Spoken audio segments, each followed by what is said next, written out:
Hello, this is Stefan Minhas with AWS.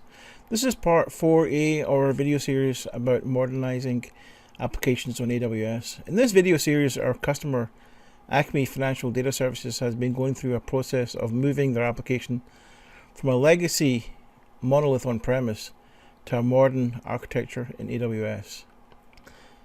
And in part 4A, which is migrate and modernize data workloads, we will be looking into how you need to deal with this aspect of modernizing your database workloads.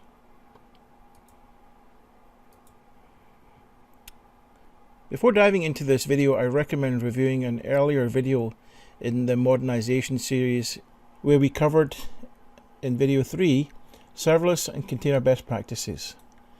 There you learned how to build a modern architectures with Lambda, Amazon API Gateway, AWS Fargate, and then using .NET serverless and container technologies, which were strangled in an earlier video 2 for Acme Financial Data Services when we started to break the monolith. We'll also take a closer look at AWS container orchestration and monolith versus microservices architectures. Let's take a quick recap of where our customer, Acme Financial Data Services, is in their journey. Let's review their current state and objectives. So the current state is as such. Acme Financial Data Services has modernized key parts of their app, including invoicing service and inventory service.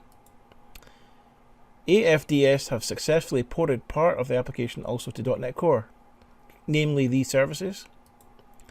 They have packaged these services into its own container, but now there is increased load on the invoicing and inventory services due to additional customer demand. These new services should now scale in relationship to the loads that the customer usage is being placed on them. But also, the data models are increasingly diverse and are not one size fits all. But all data is still largely stored in a single database cluster. So what challenges are we addressing? Let's start by looking at the CAP theorem. The CAP theorem states that it is impossible for a distributed data store to simultaneously provide more than 2 out of the following 3 guarantees. Consistency. Every read receives the most recent write or an error. Availability. Every request receives a non-error response without the guarantee that it contains the most recent write. Partition tolerance. The system continues to operate despite an arbitrary number of messages being dropped or delayed by the network between nodes. It is not only the databases, it is a global data store problem. File systems purpose-built databases. Data migration / modernization goals. Migration is either a heterogeneous or homogeneous migration from on-prem or the cloud. Modernization. A microservice has data store dependencies which need to be extracted from the existing monolith database and refactored to suit a data store structure reflecting use of type, i.e. name value pair to DynamoDB, etc., as well as adhering to independent deployability. Finally, shift left, moving data closer to the deployment to shorten development, testing, and turnaround time, leveraging things like snapshot, data lakes, automation, and managed ETL service to drive efficiencies. This will be covered in detail on the next video, 4B, landing in a data lake.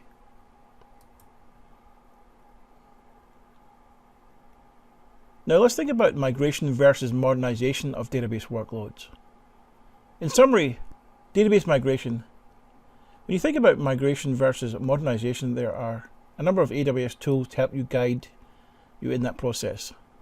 The migration tools on offer are things like the AWS Workload Qualification Framework, WQF, as well as the AWS Schema Conversion Tool, SCT.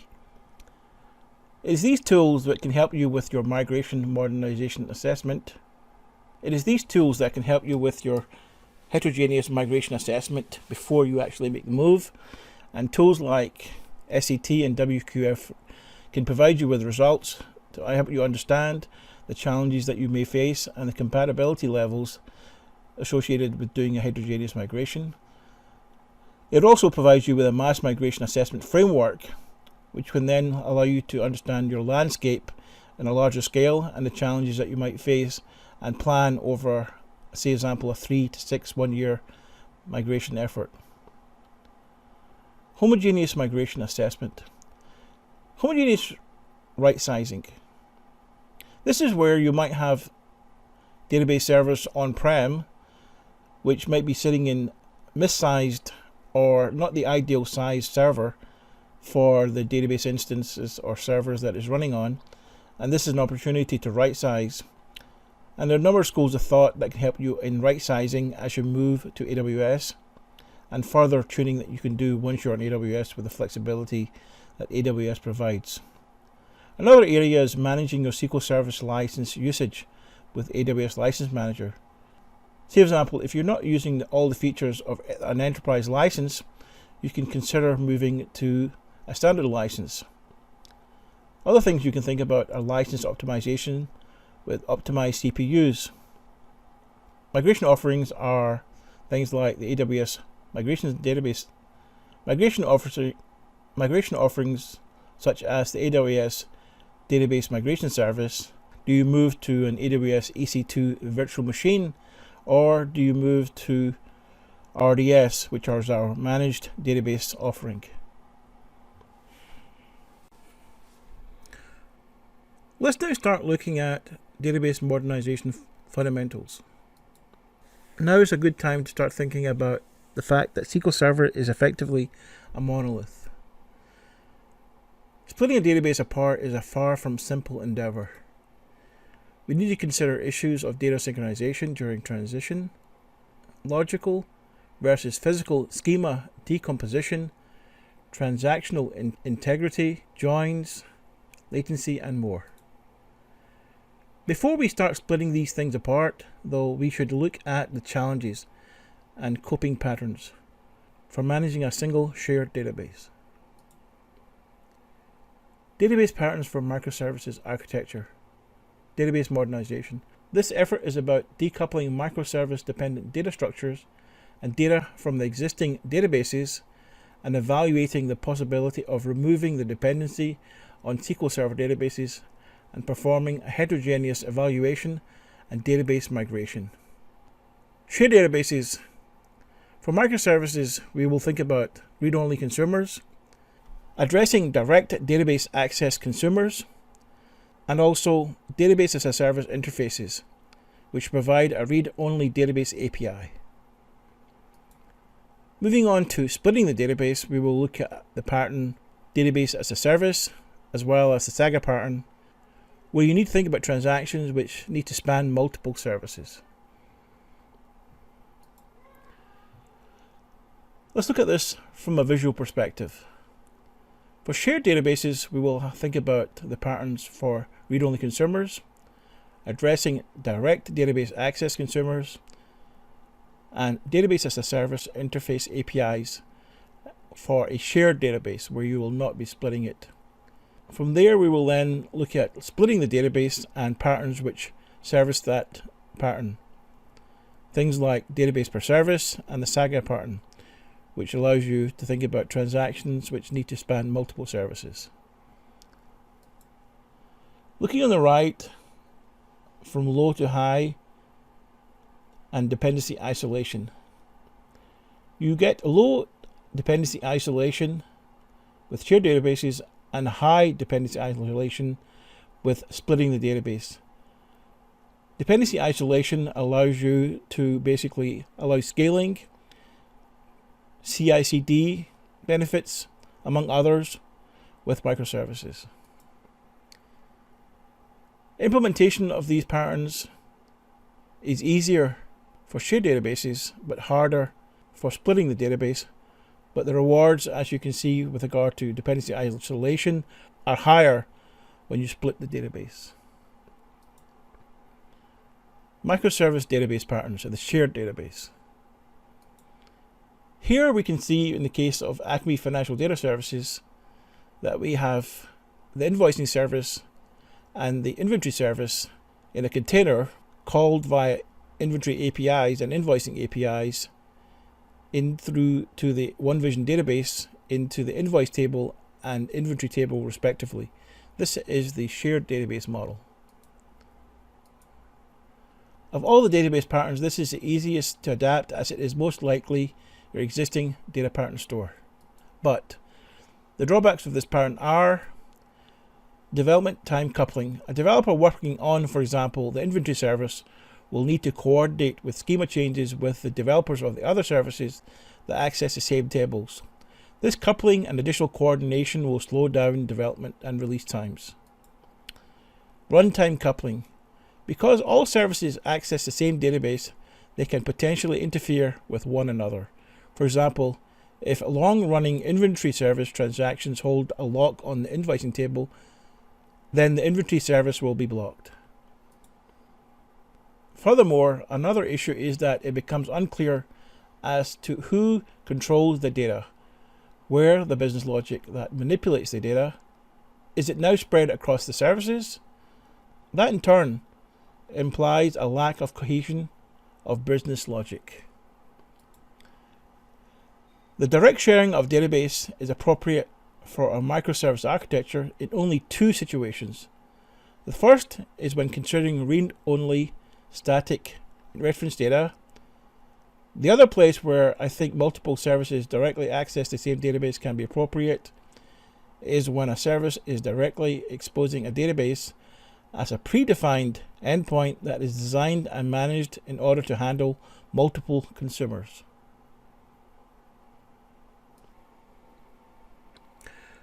Now let's look at a pattern for read-only consumers. For all those clients who wanted a read-only data, you can create a dedicated schema hosting views that look like the old schema and point at the schema instead. This allows for changes to the schema as long as you maintain the view. So here you can see 4 external services, all calling the AFDS OneVision database directly. Alongside that, you also have the OneVision system that is also calling the database. So you have here, which is before, external systems have direct access. Moving forward, we then basically have external systems that are redirected to read data from views, allowing the schema for the pricing system to change. So as we can see here, the public schema with all the views in the OneVision system being called directly. Another option is addressing the direct access database. When refactoring the database is too challenging, an approach is to hide the database behind a service that acts as a thin wrapper and moving the database dependencies to become the service dependencies. So here you can see the account service, the inventory service, and the invoice service calling the AFDS OneVision database. So upstream data services directly access the database. Now you will introduce a new service to wrap the database.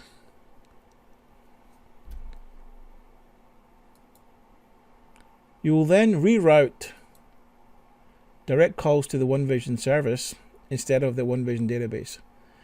This allows you to lower the dependency on the OneVision database and allow you to then slowly migrate or move to increase your dependency isolation.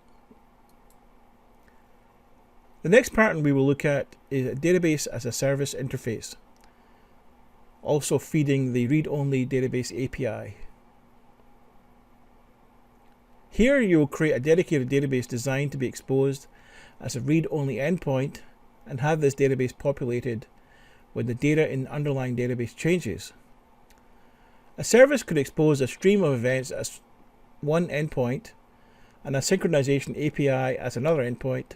It could also expose a database to external consumers. So as you can see here, we have the inventory service calling the internal inventory database, which is exposed through an API endpoint, which allows the external consumer to read and write to.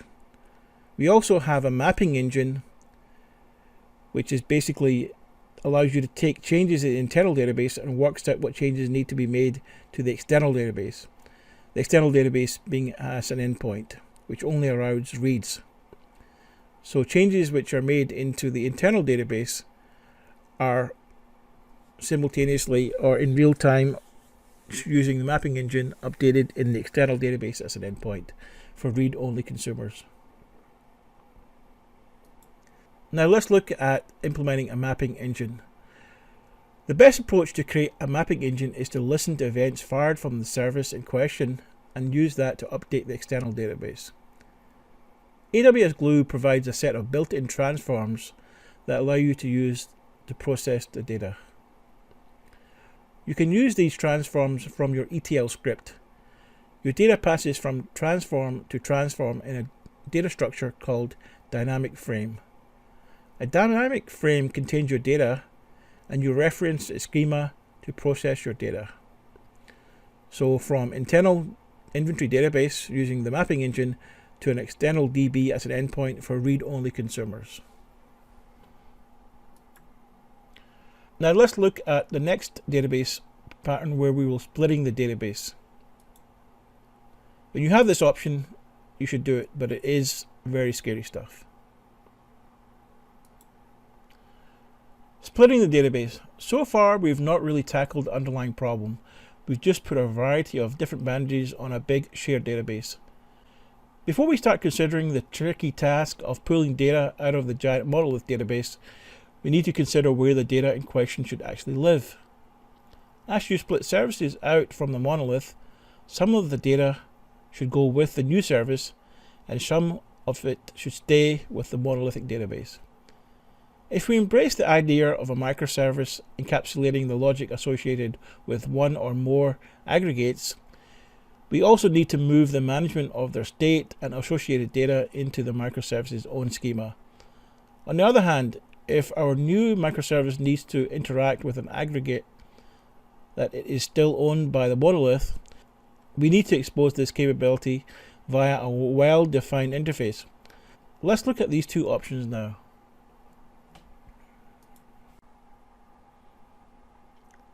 When we split the database, we transfer ownership to the respective business unit / service team responsible for the inventory services. In the first pattern, which is pattern 1, aggregate exposing monolith, we will look at the following approach.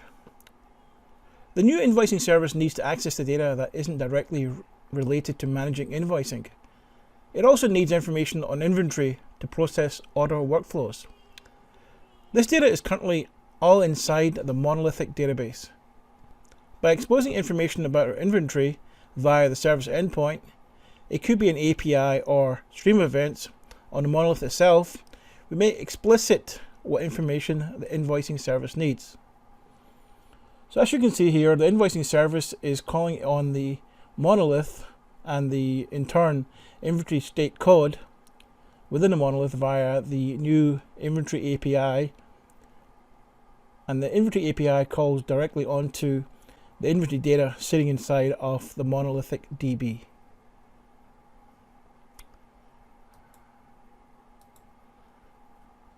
The second pattern, change data ownership, is what happens when we consider that the data is currently in a monolith that should be under the control of the newly extracted service. So as you can see here, the monolith calls the invoicing service, and the invoicing service is calling the invoicing table, but it's still inside of the monolithic DB, but the ownership is shared. So before, in this case, the invoicing service accesses the data in the monolithic database. In pattern 2, after the event, we change data ownership. So what we see here is the monolith is calling now on the invoicing service and calling on the invoicing DB and the invoicing table. So afterwards, effectively, the invoicing data is migrated into the service boundary, and the monolith now needs to access the data via the invoicing services endpoint. This is moving towards greater dependency isolation.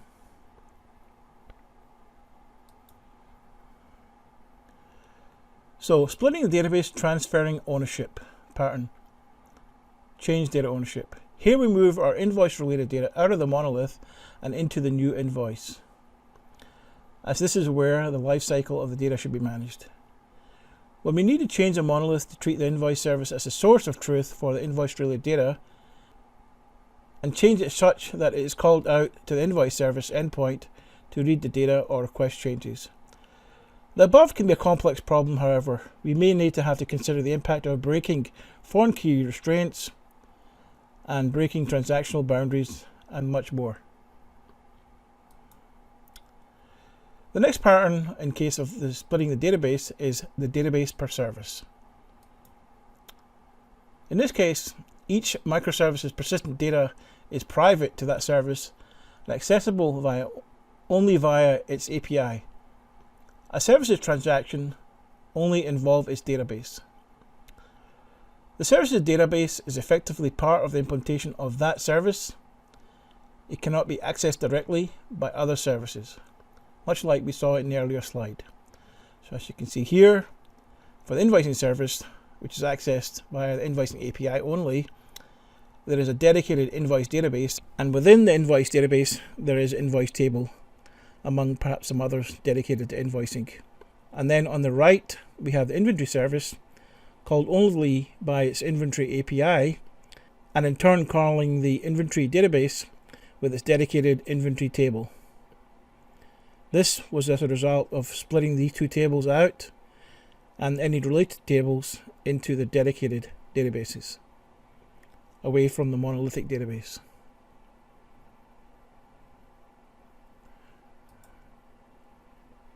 Splitting the database per service. There are a few different ways to keep a service's persistent data private. You do not need to provision a dedicated database server for each service. For example, if you're using a relational database, then the options are as follows. Private tables per service. Each service owns a set of tables that must only be accessed by that service. Or schema per service. Each service has a database schema that's private to that service. Or database server per service. Each service has its own dedicated database server. This could be the case when you have PPI data. Private tables per service and schema per service have the lowest overhead. Using a schema per service is appealing since it makes ownership cleaner. Some high throughput services might need their own database server. It is a good idea to create barriers that enforce this modularity. You could, for example, assign a different database user ID to each service and use a database access control mechanism such as grants. Without some kind of barrier to enforce encapsulation, developers will always be tempted to bypass a service's API and access the data directly.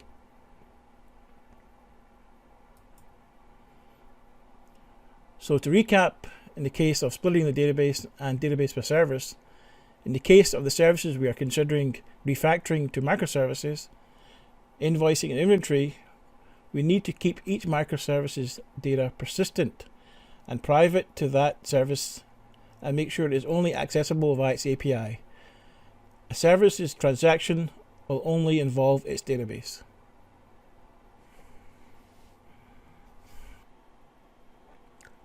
Splitting the database, the saga pattern. In some cases, you need to implement a business transaction that spans multiple services. This is called a saga. A saga is a sequence of local transactions. Each local transaction updates the database and publishes a message or event to trigger the next logical transaction in the saga. So therefore, if a local transaction fails because it violates a business rule, then the saga executes a series of compensating transactions that undo the changes that were made by the preceding local transactions, effectively a rollback. Therefore, the resulting context is this.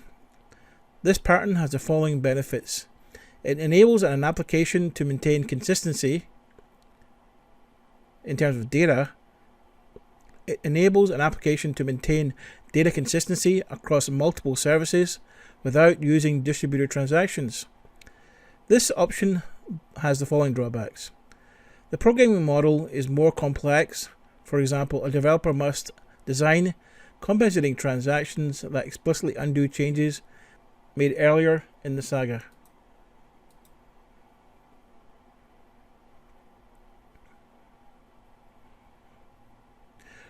There are also the following issues to address. In order to be reliable, a service must atomically update its database and publish a message in the event queue. It cannot use the traditional mechanism of a distributed transaction that spans the database and the message broker. Instead, it must use inherently database as a service. So to recap, when a two-phase commit is not an option, as you can see above here, for example, the invoicing and inventory service, the path to take is a saga pattern, where you have local transactions. Each local transaction updates a database and publishes a message or event to trigger the next logical transaction in the saga. So in this case, the invoicing service will then call out to the inventory service, and each service will be responsible for knowing what to call next, as well as update local transactions. If a local transaction fails because it violates a business rule, then the saga executes a series of compensating transactions that undo the changes that were made by the preceding local transactions. So a recap. It follows on from the database per service pattern. So you should have already implemented this approach, where each service has its own database. Some business transactions, however, span multiple services, so you need a mechanism to implement transactions that span those services. For example, let's imagine the AFDS where customers have an inventory limit. The application must ensure that a new order will not exceed the customer's inventory limit, since inventory and customers are in different databases owned by different services. The application cannot simply use a local ACID transaction. So using the saga pattern will manage this by local transactions in each service. I recommend looking into the saga pattern in further detail online. There are many good examples. So this ends the video series part 4A, Migrate and Modernize Database Workloads. I strongly recommend you watch other videos in this series. Earlier videos are part 1, Migration and Modernization Roadmap Guidance, which goes into why you think about modernizing. Part 2 is a good part to this one, which is monolithic to microservices modernization and refactoring. Part 3 is also very close to this, which is serverless and container.NET best practices.